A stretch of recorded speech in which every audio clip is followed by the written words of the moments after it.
Hi అండి, welcome to our channel. ఈరోజు వీడియోలో అయితే బ్యాక్ అనేది మనం స్టిచ్ చేసి వేసుకున్నప్పుడు పైకి నెక్కినట్టుగా వస్తుంది కదా, పైకి లేసినట్టుగా పీక్కుపోతుంది కదా, అలా రాకుండా ఉండాలి అంటే, అలాంటి ప్రాబ్లమ్స్ సాల్వ్ అవ్వాలంటే ఈ వీడియోలో అయితే చూపిస్తున్నాను. ముందుగా బ్యాక్ అయితే నేను ఇలా ఉల్టా సైడ్ అయితే కుట్టేసుకొని ఇలా రివర్స్ అయితే నెక్ అయితే తీసేసుకున్నాను అనమాట. హెమ్మింగ్ వేయకుండా డైరెక్ట్గా తిరగేసుకొని వేసుకుంటాం కదా, ఆ విధంగా.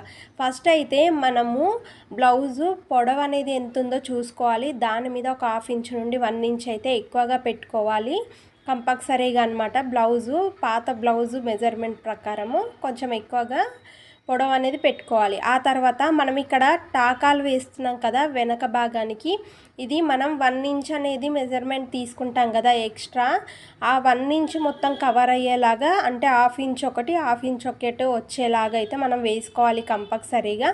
అలా వేసుకుంటే బ్లౌజ్ అనేది మంచిగా స్టిఫ్గా నిలబడుతుంది. అదేవిధంగా ఇక్కడ నేనైతే డాట్స్ వేసాను కదా, డాట్స్ వేసిన తర్వాత మనం హెమ్మింగ్ కోసం అయితే పట్టీ వేస్తాం కదా.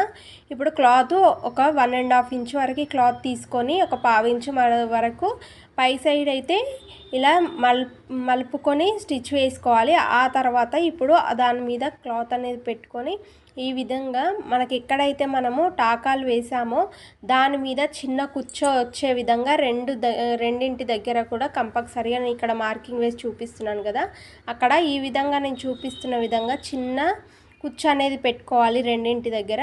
అలా పెట్టుకుంటే బ్లౌజ్ అనేది పట్టేయకుండా ఫ్రీగా ఉంటుంది, పైకి అనేది నిక్కకుండా ఉంటుందన్నమాట. ఇప్పుడు లైనింగ్ అంతా కూడా రైట్ సైడ్కి అనేది తిప్పేసుకొని మనం వేసిన పీస్ ఉంటుంది కదా, అది రైట్ సైడ్కి వేసేసుకొని ఒక స్టిచ్ వేసుకోవాలి ఈ చివర్న అనమాట.